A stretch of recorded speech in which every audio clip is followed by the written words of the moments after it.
বাংলাদেশের উল্লেখযোগ্য বড় বড় ইসলামী দলগুলো এক কাতারে আসার সিদ্ধান্ত নিয়ে ফেলেছে, আলহামদুলিল্লাহ বলেন। অমুকের কাছে তমুকের কাছে দাবি দাবা জানায়া আর কতদিন ভিক্ষার ঝুলি নিয়ে দাঁড়ায় থাকবে? কতদিন আর ভিক্ষার ঝুলি নিয়ে দাঁড়ায় থাকবেন? 55 বছরে কোনো দাবি দাবা তো পূরণ হয় নাই। 55 বছরে ইসলামের পক্ষে কোনো আইন পাশ হয় নাই। 55 বছরে কোরআনের পক্ষে কোনো আইন পাশ হয় নাই। 55 বছরে কাদিয়ানীদেরকে কাফের ঘোষণা করা হয় নাই। এখন নিজের হিস্সা বুঝে নেওয়া লাগবে, কোরআন হাতে নিয়ে নিজেদেরকে সংসদে ঢোকা লাগবে। আইন কোনটা থাকবে আর কোনটা থাকবে না এখন সিদ্ধান্ত আমরা নেব। ভিক্ষুকের মতো তোমার কাছে আর হাত পাতবো না। এখন গাছও লাগাবো আমি, আমার গাছের ফল খাবো আমি, ঠিক কিনা? এবার সময় এসেছে সব ভেদাভেদ ভুলে গিয়ে ঐক্যবদ্ধ হয়ে দাঁড়িয়ে যাও। সংসদের ভেতরে কোরআন ঢুকাও, এরপরে সংসদে কোন আইন থাকবে আর কোন আইন থাকবে না সেই সিদ্ধান্ত তোমরাই নিবা।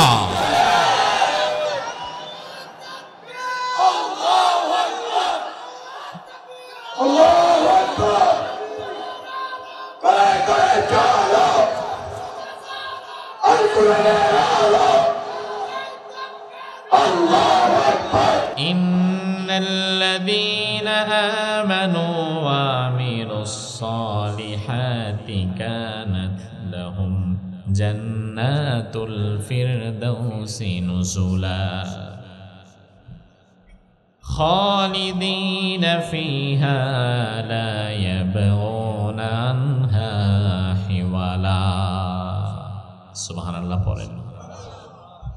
এই যে মাহফিলে বসে আছেন ঠান্ডার মধ্যে, যাওয়ার সময় কি জন প্রতি 500 টাকা পাবেন?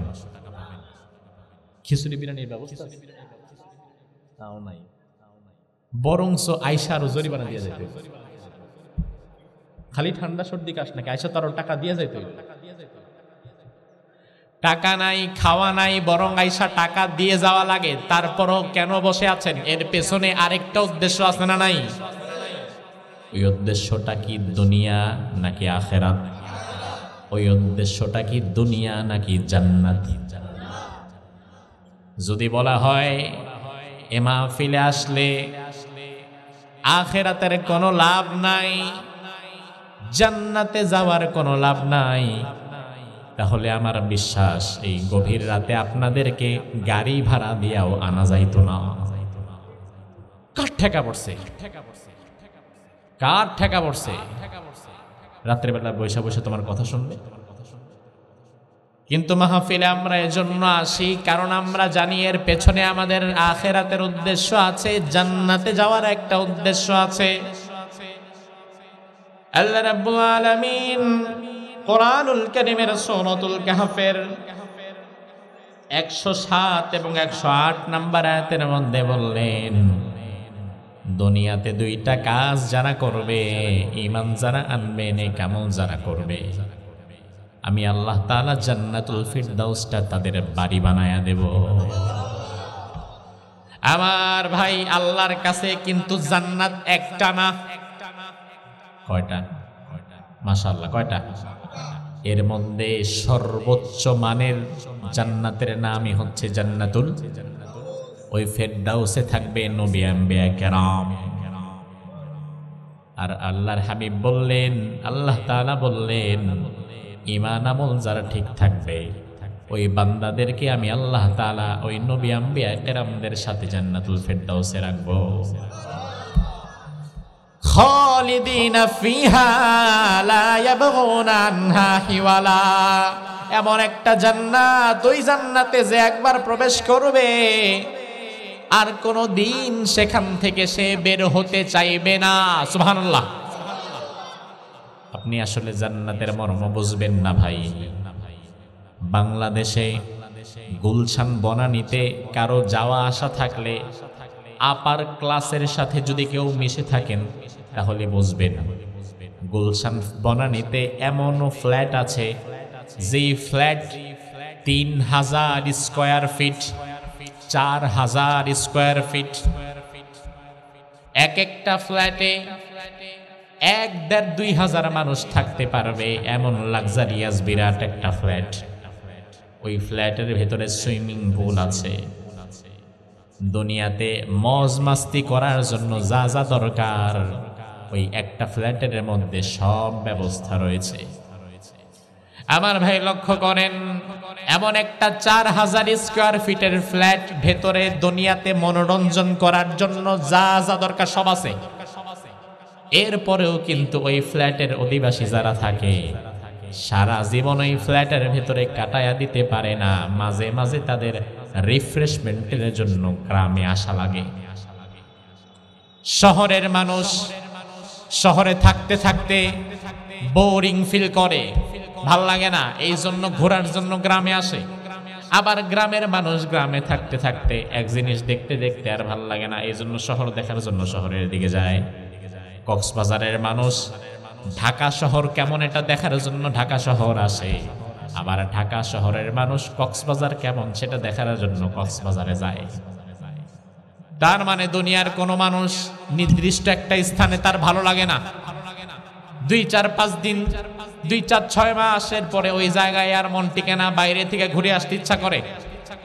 কিন্তু আমার আল্লাহ বলে, বান্দা এমন জান্নাত আমি আল্লাহ তোমার জন্য বানিয়েছি, লা ইয়ামাসসুহুম ফিহা নাসাব ওয়া মা হুম মিনহা বিমুখরাজিন। ওই জান্নাতে যাওয়ার পরে তোমাদের কোনো বোরিং ফিল করবে না, ওই জান্নাতে তোমাদের কোনো ক্লান্তি বোধ আসবে না, ওই জান্নাত থেকে তোমরা কোনোদিন বের হতে চাইবে না। সুবহানাল্লাহ। আমার ভাই, এখানে আমরা যারা বসে আছি আমাদের সবার ভেতরে সেই জান্নাতে যাওয়ার ইচ্ছা আছে না নাই? আছে না নাই? কেন আছে? তার কারণ আল্লাহর হাবিব বললেন, লামাউযু সাউতিন ফিল জান্নাহ খায়রুম মিনাদ দুনিয়া ওয়া মা ফিহা। কেন জান্নাতে যাওয়ার ইচ্ছা আমাদের এত প্রকট হয়ে গেছে? আমরা কেন জান্নাতে যাওয়ার জন্য পাগল হয়ে গিয়েছি? আমরা কেন জান্নাতে যাওয়ার জন্য নিজের জীবন দিয়ে দিতে পারি? তার কারণ বিশ্বনবী বলেছেন, উম্মতেরা শুনে নাও, আল্লাহ তাআলা ঈমানদারের জন্য এমন জান্নাত বানিয়েছে, ওই জান্নাতের একটা ইট যদি বিক্রি করে দেওয়া হয়, ওই জান্নাতের একটা ইটের মূল্য গোটা দুনিয়ার চাইতেও বেশি হয়ে যাবে। গোটা দুনিয়া মানে খালি বাংলাদেশ না, যত দেশ আছে, যত সম্পদ আছে, যত সোনা আছে, যত খনি আছে, যত হীরা আছে, ডায়মন্ড আছে, সব বিক্রি করলেও জান্নাতের একটা ইট কিনা যাবে না। বিশ্বনবী আরো বললেন, আল্লাহ তাআলা দুনিয়াতে সব চাইতে ছোট নিম্নমানের জান্নাতটা যে বান্দারে দিবে, ওই বান্দার জান্নাতটাই থাকবে আশরাতা আমসালিহা মিসলাদ দুনিয়া ওয়া আশরাতা আমসালিহা। সবচেয়ে নিম্নমানের জান্নাতটাই থাকবে গোটা দুনিয়ার 10টা দুনিয়ার সমান। আমার ভাই, দুনিয়াতে একটা বাড়ির মালিক হওয়া যায়, 5টা-10টা বাড়ির মালিক হওয়া যায়, কিন্তু একটা এলাকার মালিক কেউ হতে পারে না। আপনাদের এই এলাকার নাম কি? হ্যাঁ, দেবিদ্দার বারেডা। আচ্ছা ধরেন দেবিদ্দারে 100 কোটি টাকার মালিক এমন লোক 2-4 জন আছে না নাই? আছে তো। 2-4-5টা বাড়ি তার কুমিল্লাতে আছে, ঢাকায় আছে, বিদেশেও বাড়ি থাকতে পারে, 100 কোটি টাকার মালিক। কিন্তু বারেরা এলাকার মালিক উনি হতে পারে নাই, পারবেও না। তার কারণ বারেরা এলাকাতে এমনও মানুষের ঘর আছে যারে যদি আপনি 50 কোটি টাকা দেন, ওই ব্যক্তি তার জায়গা বিক্রি করবে না। বেসুম না বেটা, লাগবে না এত টাকা, আমি জায়গা বিক্রি করবো না, এটা আমার পৈতৃক ভিটা। তার মানে কি বুঝলেন? দুনিয়াতে টাকার মালিক খাওয়া যায়, বাড়ির মালিক খাওয়া যায়, তবে নির্দিষ্ট একটা জনপদের মালিক খাওয়া যায় না। আর বাংলাদেশের মালিক তো আরো পরের বিষয়, গোটা দুনিয়ার মালিক তো পরের বিষয়। আল্লাহর হাবিব বললেন, সব চাইতে ছোট জান্নাত আল্লাহ জানে দিবেন, ওই বান্দার জান্নাতটা গোটা দুনিয়ার 10টা দুনিয়ার সমান বড় থাকবে। আল্লাহ যেন দয়া করে আমাদেরকে সেই জান্নাতের মালিক বানায়। আমার ভাইরা, এবার মূল কথায় শোনেন। ওই জান্নাতে এমনি এমনি যাওয়া যাবে না, ওই জান্নাতে যাওয়ার আগে একটা ব্রিজ পাড়ি দেওয়া লাগবে। আপনি যদি দেবিদ্বার থেকে ঢাকায় যেতে চান, তাহলে ঢাকায় যাওয়ার জন্য একটা সেতু পাড়ি দেওয়া দরকার আছে না নাই? দাউদকান্দি ব্রিজ পাড়ি দেওয়া দরকার আছে না নাই? আবার দাউদকান্দি ব্রিজ পাড়ি দেওয়ার সময় টোল লাগে কি লাগে না? আপনি যদি কোন আমি দেবিদ্বারের নেতা, টোল আমি দিব না, টোলওয়ালা কইব তাইলে তোমারে আমি ছাড়বো না। বেশি বাড়াবাড়ি করলে মামলা খাওয়ার সম্ভাবনাও, কারণ এদিক দিয়ে যদি কোনো এমপি মন্ত্রীও যায় আইনতভাবে তার টোল দেওয়া লাগবে, কারণ সেও দেশের নাগরিক। আমার ভাই, জান্নাতে যাওয়ার জন্য এমন একটা ব্রিজ পড়বে, ওই ব্রিজ পানি দেওয়া ছাড়া আপনি জান্নাতে ঢুকতে পারবেন না। আল্লাহর হাবিব হাদিসের মধ্যে বললেন, ইউদরাবুস সিরাতু বাইনা যাহরাই জাহান্নাম। জান্নাতে যাওয়ার আগে আল্লাহ তাআলা একটা ব্রিজ বানায় দিবেন। দুনিয়াতে ব্রিজ থাকে পানির উপরে, আর জান্নাতে যাওয়ার আগে যেই ব্রিজ আল্লাহ বানাবেন, ওই ব্রিজটা থাকবে জাহান্নামের আগুনের উপরে। আগে কাহিনীটা বুঝেন। ওই ব্রিজের নাম বাংলায় আমরা বলি পুলসিরাত। কি সিরাত? কথা বলেন। পুলসিরাত পাড়ি দেওয়া ছাড়া দুনিয়ার কোন পীর বাবা জান্নাতে যেতে পারবে? আপনি আমি পারবো না, অসম্ভব। কারণ আমার আল্লাহ বললেন, ওয়া ইম মিনকুম ইল্লা ওয়ারিদুহা কানা আলা রাব্বিকা হাতমান মাকদিয়া সুম্মা নুনাজ্জিল লাযিনা তাকাও ওয়া নাযারুয যালিমিনা ফিহা জিসিয়া। দুনিয়ার কোন মানুষ পুলসিরাত পানি দেওয়া ছাড়া জান্নাতে যেতে পারবে না, এটা তোমার রবের অনিবার্য সিদ্ধান্ত। আমার ভাই, ওই পুলসিরাতটা থাকবে জাহান্নামের পেটের উপরে বানানো একটা ব্রিজ। নিচে জাহান্নামের আগুন দাউ দাউ করে জ্বলছে, ওই জাহান্নামের আগুনের উপরে এমন একটা ব্রিজ। সাহাবায়ে কেরাম বললেন, ইয়া রাসূলুল্লাহ, ওই ব্রিজটা কেমন হবে জানতে চাই। বিশ্বনবী বললেন, আদাক্কু মিনাস শারা আহাদ্দু মিনাস সাইফ। ওই ব্রিজটা হবে মূলত তোমরা যে তলোয়ার দিয়ে জিহাদ করো, ওই তলোয়ারের মাথা যতটা ধারালো, ওই ব্রিজটা থাকবে তার চেয়ে বেশি ধারালো।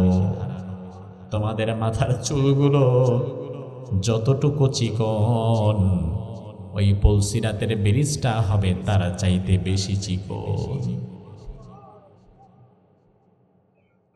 ভাই আমার, মাথার চুলের রং স্বাভাবিকত সাদা না কালো? কথা হয় না?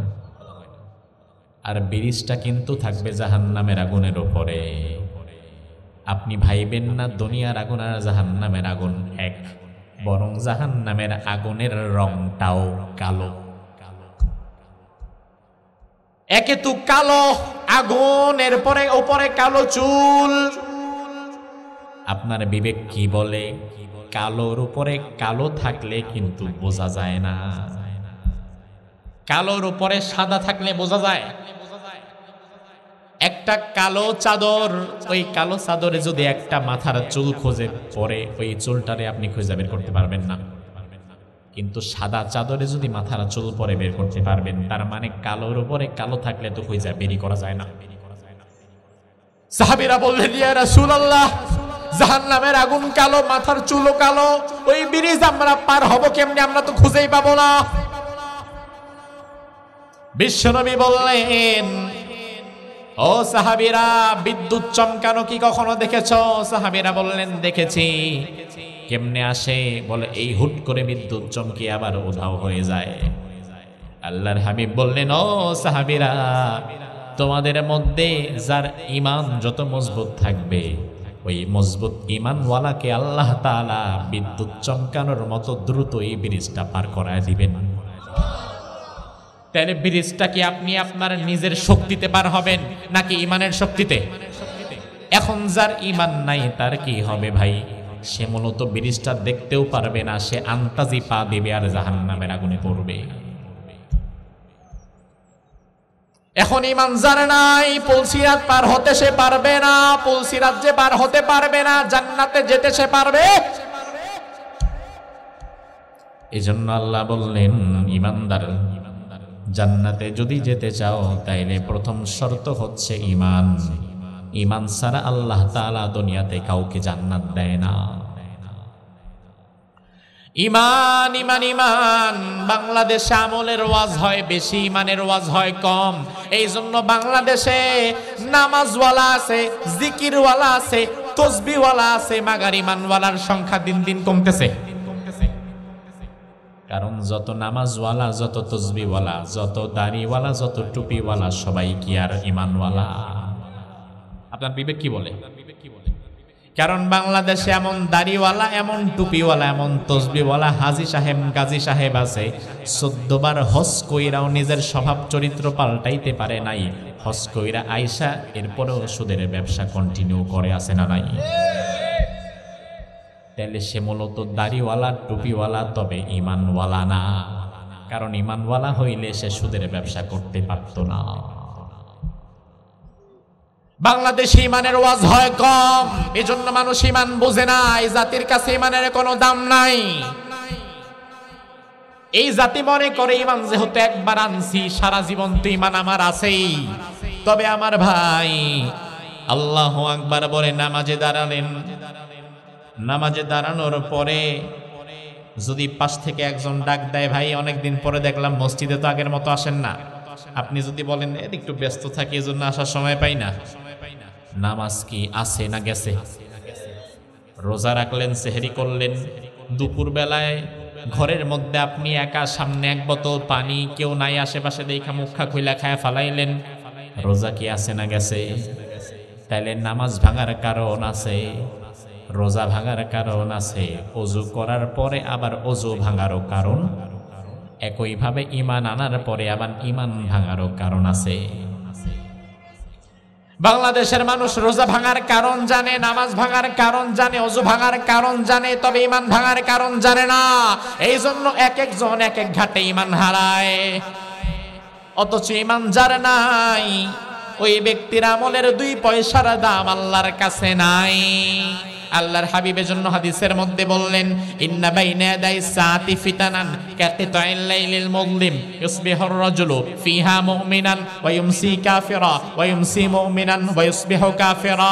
বিশ্বনবীদের 1000 বছর আগে বললেন, ও উম্মতেরা শুনে নাও, এমন এক জামানা চিরেই তোমাদের সামনে আসবে, ওই জামানায় সকাল বেলায় ঈমানদার থাকবে, সন্ধ্যা বেলায় আবার বেঈমান হয়ে যাবে, সন্ধ্যা বেলায় ঈমানদার থাকবে, সকাল বেলায় আবার বেঈমান হয়ে যাবে, ক্ষণে ক্ষণে ঈমানটা ভেঙে যাবে, অল্প মূল্যে ঈমান বিক্রি করে দিবে।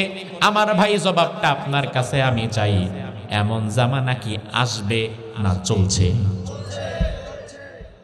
ওই জামানাটাই কিন্তু এখন চলছে, যে জামানায় মানুষ 2টা পয়সা কামাবার জন্য ঈমান ভেঙে ফেলে, যে জামানায় মানুষ ক্ষমতায় যাওয়ার জন্য ঈমান বিক্রি করে দেয়। এমন নেতা আছে না নাই?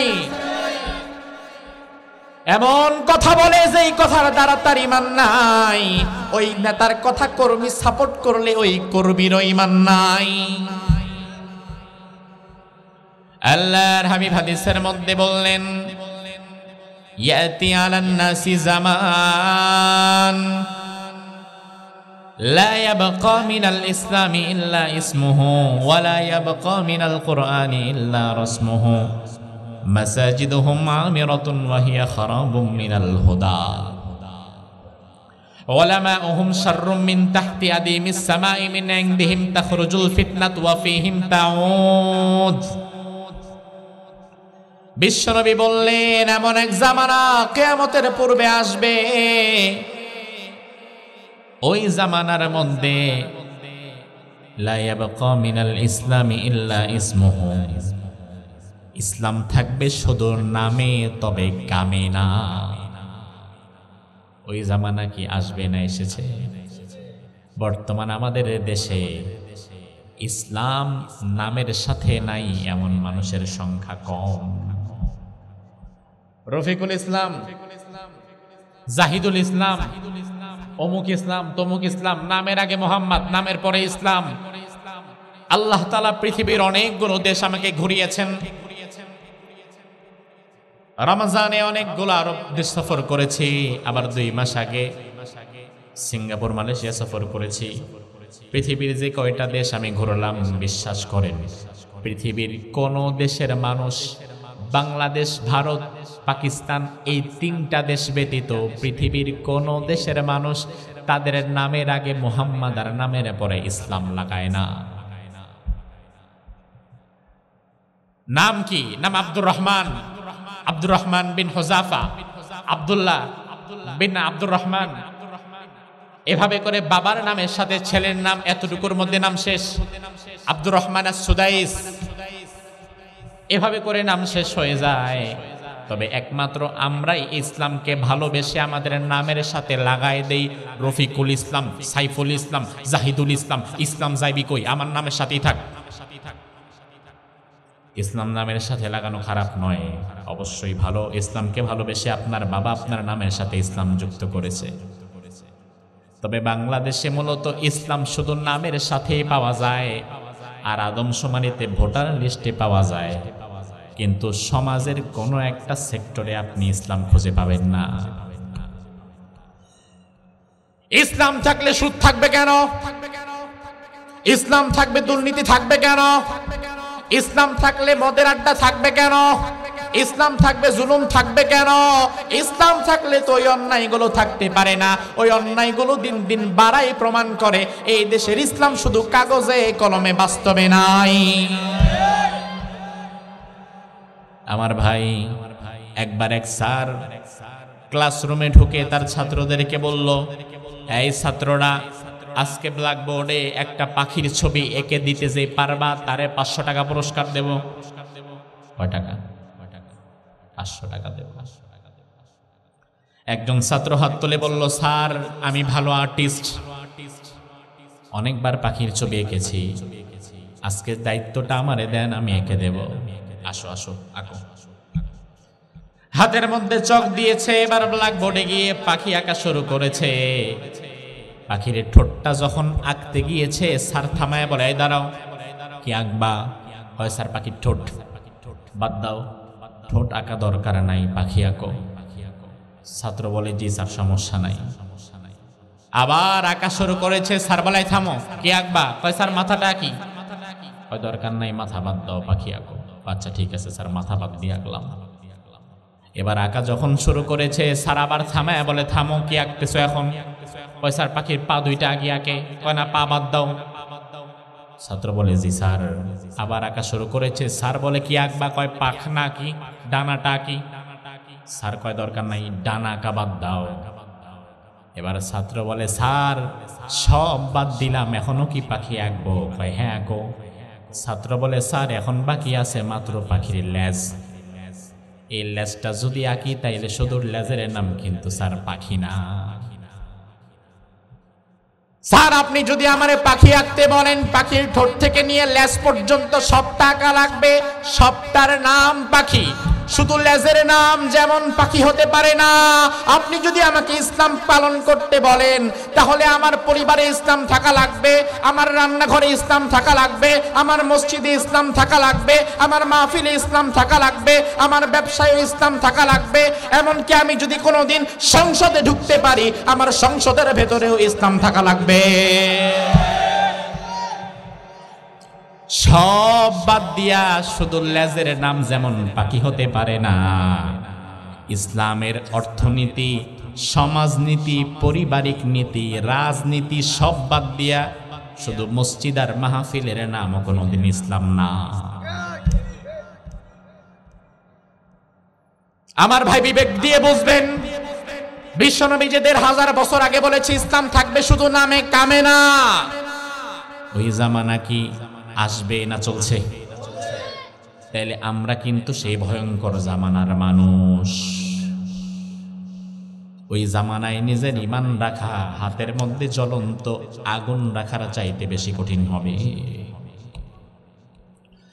আল্লাহর হাবিবের পরে বললেন, ওয়ালা ইয়াবকা মিনাল কুরআনি ইল্লা রাসমুহু, এমন এক জামানা আসবে যখন কোরআন থাকবে শুধু তেলাওয়াতে, বাস্তবে না, বাস্তবায়নে নয়। এই যে কোরআন দিয়ে আজকে মাহফিলে আমি আলোচনা করেছি, একটা কথা আমার জানা মতে কোরআনের বাহিরে আমি বলছি না, বলার চেষ্টা করছি না। আবার আপনি যখন ফজরের সময় নামাজে দাঁড়াবেন এই মসজিদে, ইমাম সাহেব তেলাওয়াত করবে কোন কিতাব থেকে? কথা কন না। তাহলে মাহফিল শুনলেন কোরআন থেকে, নামাজও পড়লেন কোরআন থেকে। এই কোরআন শুধু মাহফিল আর নামাজের জন্য, রমজান মাসে তারাবির জন্য, খতমের জন্য আসে নাই, বরং কোরআন এসেছে একটা মৃত জাতিকে জীবিত করতে। একটা ঘনে ধরা সমাজের পরিবর্তনের জন্য কোরআন এসেছে। একটা সমাজ ব্যবস্থার জাহালাতগুলো দূর করে শান্তি আনার জন্য কোরআন এসেছে। ১৫০০ বছর আগে আরবের জাহালাত কোরআনে কারীম যেমন দূর করে মদিনার সমাজ কায়েম করেছিল, শান্তির সমাজ কায়েম করেছিল, ১৫০০ বছর পরে বাংলাদেশে এত হাজার হাজার লক্ষ লক্ষ হাফেজ আলেম, কোরআনের এত কপি থাকার পরেও কেন শান্তি নাই? তার কারণ কি? কোরআন আছে, শান্তি নাই। কারণ হচ্ছে কোরআন আছে শুধু তেলাওয়াতে, বাস্তবায়নে না। আমাদের বাংলাদেশের মানুষ কোরআনকে রাষ্ট্র ক্ষমতায় অনেকে দেখতে চায় না, এটা মুখে হয়তো স্বীকার করে না, কিন্তু আসলে ভেতরে ভেতরে তারা আসলে কোরআনকে কোনোদিন সংবিধান বানাতে চায় না।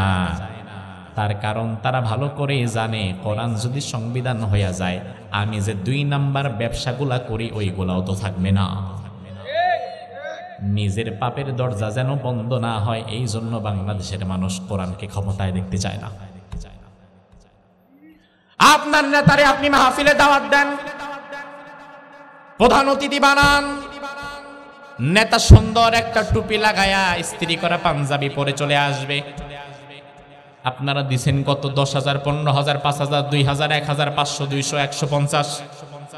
নেতা এক ঠেলায় দিবে ৫০,০০০, দিয়ে দিবে ১,০০,০০০। আমরা নারায়ে তাকবীর মারহাবা দিয়া তারে জান্নাতে মোটামুটি অর্ধেকটা ঠেলা পাঠায় দিছি। অথচ আমার ভাই, নেতা যখন মাইকটা পাবে, নেতা বলবে কোরআন পড়া লাগবে, কোরআনের সাথে থাকা লাগবে, হুজুররা কোরআন থেকে কথা বলবেন, আপনারা মসজিদে যাবেন, নামাজ পড়বেন। নেতাও এমন কথা বলবে, মোটামুটি প্রধান বক্তা ফেল। ওই নেতারে যদি এবার আপনি ধরেন, আপনি তো সংসদ সদস্য, পার্লামেন্টে বসেন, ওই পার্লামেন্টে ডক্টর কামালের লেখা সংবিধান বাদ দিয়ে আপনার নেতা মাহফিলে আসবে, টাকা দিবে, মসজিদে আসবে, নামাজ পড়বে, মাহফিলে কোরআন পড়বে, মসজিদে কোরআন পড়বে, মাহফিলে কোরআনের পক্ষে থাকবে, মসজিদে কোরআনের পক্ষে থাকবে। ওই নেতারে যদি বলেন সংসদের ভেতরে আল্লাহর কোরআনের পক্ষে থাকার জন্য, ওই নেতা তখন একমত হবে না। কারণ আপনার নেতা ভালো করেই জানে মাহফিলে কোরআন পড়লে সমস্যা নাই, মসজিদে কোরআন পড়লে সমস্যা নাই। তবে আমি যদি সংসদে কোরআনের পক্ষে আইন পাশ করি, 2 দিন পরে আমার চান্দাবাজি আর ধান্দাবাজি তো থাকবে না। এই জন্য আপনার নেতাও বড় চালাক, সুবিধা মতো মানবে আর অসুবিধায় পড়লে ছেড়ে দেবে। আমার ভাইয়ের জন্য আল্লাহ কোরআনের মধ্যে বললেন, যারা কোরআনের কিছু মানে আর কিছু মানে না, ইয়াকুলুনা নুমিনু বিবাউ ওয়া নাকফুরু বিবাউ, কোরআন দিয়ে নামাজ পড়বে মানবে, কোরআন দিয়ে মাহফিল করবে মানবে, তবে কোরআন দিয়ে রাজনীতি করা লাগবে, কোরআন দিয়ে ব্যবসা করা লাগবে। কোরআন বলছে সুদ দিয়ে ব্যবসা করতে পারবে না। বাংলাদেশে কত মুসলমান সুদ ছাড়া যেন তার ব্যবসা হয় না। তাইলে আমরা কোরআনটাকে মানি মসজিদে, মানি মাহফিলে, তবে আমার ব্যবসায় আমি কোরআনটারে মানি না, আমার পরিবারটারে পর্দায় চালাই না, আমি আমার পরিবারে কোরআন মানি না, আমি আমার রাজনীতির মধ্যে কোরআন মানি না, কারণ কোরআন থাকলে আমি 2 নাম্বারই করতে পারবো না। তাহলে আল্লাহর হাবিব যে ১৫০০ বছর আগে বললেন এমন এক জামানা আসবে, কোরআন থাকবে তেলাওয়াতে, বাস্তবায়নে নয়, ওই জামানাটা কি আসবে না চলছে? বিশ্বনবী এর পরে বললেন, মাসাজিদুহুম আমিরাতুন ওয়া হিয়া খারাবুম মিনাল হুদা। এই যে মসজিদ আপনাদের, আবার এই মসজিদটা ভেঙে এখন পাশে আরো সুন্দর করে মসজিদ করবেন, এজন্য আপনারা কালেকশন করছেন, আলহামদুলিল্লাহ, সমস্যা নাই, কারণ মসজিদ আল্লাহর ঘর। আল্লাহর ঘর সুন্দর হলে আমাদের আপত্তি নাই, তবে বিশ্বনবীর হাদিসটা একবার তাকান। বিশ্বনবী বললেন এমন এক জামানা আসবে মসজিদগুলো চাকচিক্যময় হবে, তবে ওই মসজিদগুলোর মধ্যে হেদায়েত থাকবে না। কেন থাকবে না হেদায়েত? সাহাবায়ে কেরামের মসজিদ তো আমাদের মতো চাকচিক্যময় ছিল না, সেজদা দিলে মাটি লেগে যেত মাথায়। আমি আপনারে বলছি না আপনার মসজিদ মাটির মসজিদ বানায় দেন, দরকার নাই ভাই। মসজিদ পাকা করবেন ভালো কথা, তবে মসজিদ পাকা করার আগে মসজিদের মুসল্লিদের ঈমানগুলো পাকা করা দরকার। কারণ আমাদের সমাজের মসজিদগুলোতে ঈমানদারের চাইতে মুনাফিকের সংখ্যা বেড়ে গেছে। আমার ভাই, মসজিদে হক কথা বলার পরিবেশ থাকে না। বিগত 16-17 বছরে যারা ক্ষমতায় ছিল, ওই আমলে মসজিদে হক কথা বলার কারণে চাকরি চলে গেছে, ইমামকে বিদায় করে দিয়েছে। এমন মসজিদ আপনাদের কুমিল্লাতেও আছে না নাই? ইমাম সাহেব তো তার বাপের কথা বলে নাই, হয়তো কোরআন হাদিস থেকেই বলেছে, কিন্তু কারো একটা গায়ে লেগে গেছে, ওই ব্যক্তি তার চাকরি ধরে টান দিছে। তাইলে মসজিদে যদি ইমাম সাহেব হক কথা বলতে নাই পারে, তাহলে হেদায়েত থাকবে কেমনে? আমার ভাই লক্ষ্য করেন, মসজিদে ইমাম সাহেব ইমানের কথা বলছে, দুর্নীতির বিরুদ্ধে কথা বলছে, আল্লাহর পথে থাকতে হবে, জিহাদ করতে হবে, সংগ্রাম করতে হবে, এমন কথা বলছে। ওই মসজিদের মুসল্লিদের মধ্যে একজনও হিন্দু আছে? কথা কয় না? আপনাদের এলাকায় হিন্দু মসজিদ আছে? ওই মসজিদের মুসল্লিদের মধ্যে একজনও বৌদ্ধ আছে, খ্রিস্টান? সবাই তো মুসলমান। ইমাম সাহেবের কথা যখন এলাকার কোন চাঁদাবাজ, ধান্দাবাজ, দুর্নীতিবাজের বিরুদ্ধে চলে গেছে, ওই ধান্দাবাজ, চাঁদাবাজ থানায় কল দিয়ে তখন বলতো, তাড়াতাড়ি আসেন, দেখেন মসজিদের মধ্যে জঙ্গির ট্রেনিং হইতাছে। মসজিদে ইমাম সাহেব কি কথা বলে এটা তো তোমার থানার ওসি আইসা বৈশা শুনে নাই, তাইলে সে জানলো কেমনে ইমাম সাহেব কি আলোচনা করেছে? ও ভাই আমার, কোন মসজিদের ইমাম খতিব সাহেবের চাকরি যদি চলে যায় হক কথা বলার কারণে, তাইলে বুঝে নেওয়া লাগবে ওই সমাজের, ওই মসজিদে মুমিনের চাইতে মুনাফিকের সংখ্যা বেড়ে গেছে। ওই মুনাফিকের কারণে ইমামতিটা ইমাম সাহেবের চলে গেছে। আল্লাহর হাবিব বললেন, উলামা ওহুম শাররুম মিন তাহতি আদিমিস সামাই মিন ইনদিহিম তাখরুজুল ফিতনাতু ওয়া ফীহিম তাউদ। ওই জামানাটা এমন কঠিন হবে, কাকে বিশ্বাস করবেন? একটি জাতির সর্বোচ্চ পর্যায়ের ভালো মানুষ যারা, তারাই হচ্ছে আলেম ওলামা। এই জন্য রাসূল বলে গিয়েছেন, ইন্নাল উলামা ওয়ারাসাতুল, মাশাআল্লাহ, হাদিস তো আপনাদের জানা আছে নিশ্চয়ই। যারা ওলামা আলেম তারা নবীদের ওয়ারিস। আল্লাহ কোরআনের মধ্যে বললেন, ওয়ালিয়ালামাল্লাহুল্লাযীনা আমানু মিনকুম উতুল ইলমা দারাজাত। অর্থাৎ আল্লাহ রাব্বুল আলামিন দুনিয়ার মানুষদের মধ্য থেকে যাদেরকে জ্ঞান দিয়েছে, আলেম ওলামা বানিয়েছে, তাদের মর্যাদা বাড়িয়ে দিয়েছে। তবে বিশ্বনবী হাদিসের শেষে বললেন, সমাজের মধ্যে শেষ জামানায় এমন কিছু আলেম থাকবে, ওই আলেমেরা আকাশের নিচে জমিনের উপরে সর্বনিকৃষ্ট হবে। যারা দুনিয়ার কিছু টাকা আর কিছু ক্ষমতার কাছে নিজেদের ঈমান বিক্রি করে দেবে, তাদের থেকে সমাজে ফিতনা ছড়াবে। এমন আলেম বর্তমান সমাজে আছে না নাই? এমন আলেম আছে যে আলেম সরাসরি জালিমের পক্ষে অবস্থান নেয়, আছে না নাই? এমন আলেম আছে যে আলেম সরাসরি চাঁদাবাজের পক্ষে অবস্থান নেয়, আছে না নাই? আল্লাহ রাব্বুল আলামিন রাষ্ট্র পরিচালনার একটা মূলনীতি দিয়েছেন। এমন আলেম আছে কোরআন হাদিস পড়ার পরেও ধর্মনিরপেক্ষতাবাদীদের পেছনে দৌড়ায়, জাতীয়তাবাদীদের পেছনে দৌড়ায়, শুধুমাত্র সংসদে যেন একটা ছোট্ট আসন পাওয়া যায়। এমন আলেম আছে না নাই? বিরাট বড় বক্তা, অনেক বড় আলেম, পরিচিত ব্যক্তি, সামান্য একটা বারের জন্য যদি এমপি হইতে পারি, এই জন্য বড় বড় হারামখোর নেতার পাশাটে নিজের ঈমান, আমল, স্বকীয়তা, ব্যক্তিত্ব সব বিক্রি করে দেয়। আমার ভাই, তবে বিশ্বাস করেন তাদের ওই বড় দলেরা গোশত খাওয়ার পরে কুকুরকে যেমন হাড্ডি মানুষ ছুঁড়ে মারে, ওই বড় বড় দলেরা যে আলেমরা বর্তমানে চাঁদাবাজদের কাছে গিয়ে ধর্ণা দেয় একটা আসন পাওয়ার জন্য, ওই বড় দলের নেতারা মাংস খায়া যদি তাদের দিকে হাড্ডি ছুঁড়ে মানে কুকুরের মতো, ওই হাড্ডিটাও তারা কামড়ায় একবার সংসদে যেতে চাইবে।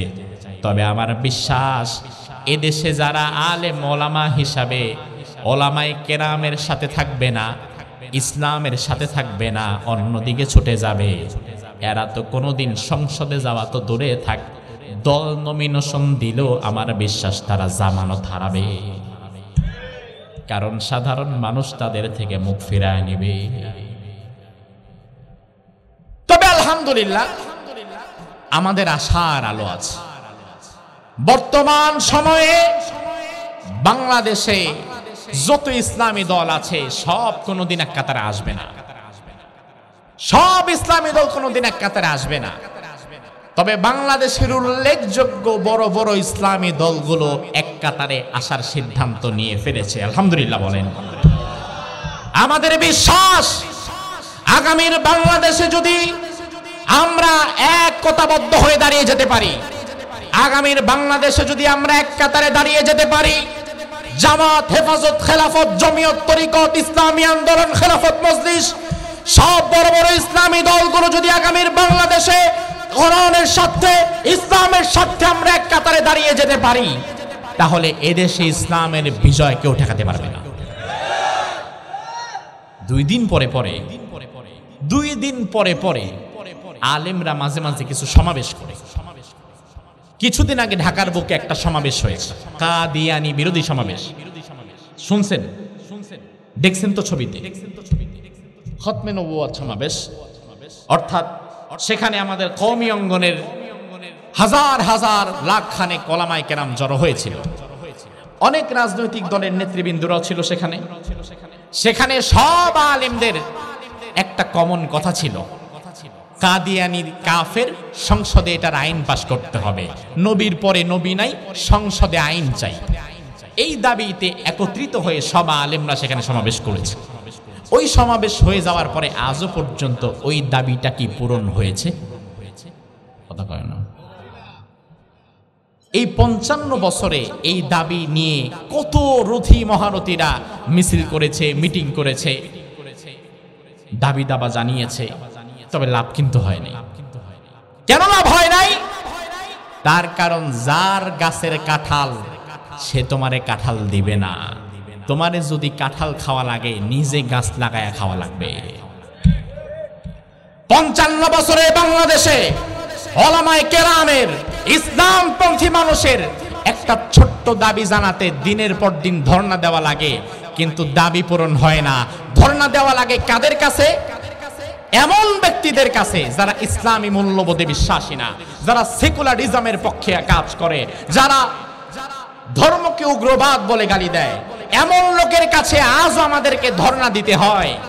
যারা ধর্ম নিরপেক্ষতাবাদী, এমন লোকের পেছনে ধর্ণা দেওয়া লাগে। যারা জাতীয়তাবাদী, অর্থাৎ যারা ইসলামিক সেন্টিমেন্টটাকে বিশ্বাসী করে না, ওই লোকদের কাছে কাদিয়ানী কাফের, সংসদে আইন চাই, এইটা বইলা কিয়ামত পর্যন্ত মুখে রক্ত বমি করলেও আইন পাস হবে না। মুসলমান, এবার নিজের হকটা বুঝে নাও। 55 বছরে বাংলাদেশে অমুক দল, তমুক দল, অমুক নেতা, তমুক নেতার কাছে আর কত দাবি জানাবা? এবার সময় এসেছে সব ভেদাভেদ ভুলে গিয়ে ঐক্যবদ্ধ হয়ে দাঁড়িয়ে যাও। সংসদের ভেতরে কোরআন ঢুকাও, এরপরে সংসদে কোন আইন থাকবে আর কোন আইন থাকবে না সেই সিদ্ধান্ত তোমরাই নিবা।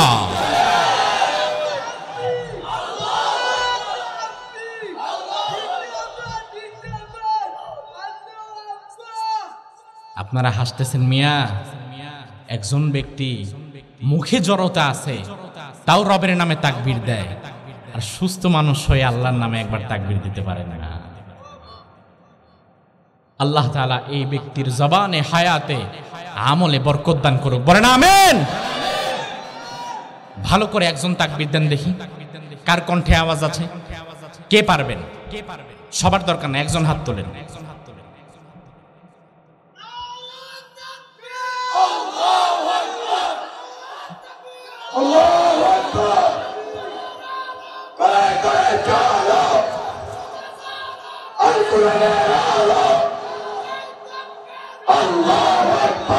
আলহামদুলিল্লাহ, বলেন আলহামদুলিল্লাহ। বারেরার মানুষ জিনা যে তাকবীর দিচ্ছে সে বারেরার বাহিরের মানুষ, আমি চিনি। কয় তারিখে যেন মাহফিল আপনার? জানুয়ারির 8 তারিখে। কোথায়? হ্যাঁ, বড়কান্দা। ওখানে আমার মাহফিল। ওই মাহফিল কমিটি এসেছে আমার সাথে সৌজন্য সাক্ষাৎ করতে। আইসা দেখে বারেরার মানুষ মোটামুটি শহীদ হয়ে গেছে, উনি একাই গাজী। আল্লাহ সুবহানাহু ওয়া তাআলা আমাদের সকলকে ইসলামের পক্ষে কবুল করুক, বলেন আমিন।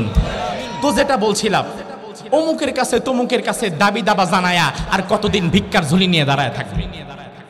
কতদিন আর ভিক্ষার ঝুলি নিয়ে দাঁড়ায় থাকবেন? 55 বছরে কোনো দাবি দাবা তো পূরণ হয় নাই। 55 বছরে ইসলামের পক্ষে কোনো আইন পাস হয় নাই। 55 বছরে কোরআনের পক্ষে কোনো আইন পাস হয় নাই। 55 বছরে কাদিয়ানীদেরকে কাফের ঘোষণা করা হয় নাই। এখন নিজের হিস্সা বুঝে নেওয়া লাগবে, কোরআন হাতে নিয়ে নিজেদেরকে সংসদে ঢোকা লাগবে। আইন কোনটা থাকবে আর কোনটা থাকবে না, এখন সিদ্ধান্ত আমরা নেব। ভিক্ষুকের মতো তোমার কাছে আর হাত পাতবো না। এখন গাছও লাগাবো আমি, আমার গাছের ফল খাবো আমি, ঠিক কি না? আমালুস সলিহাত, নেকামল, ঈমানের পরে নেকামল করা লাগবে। তবে সিরিয়ালে আগে কি নেকামল না ঈমান? এখন ঈমান যার নাই তার নেকামলের কোনো দাম নাই, আর ঈমান যার আছে তার নেকামলের দাম আছে।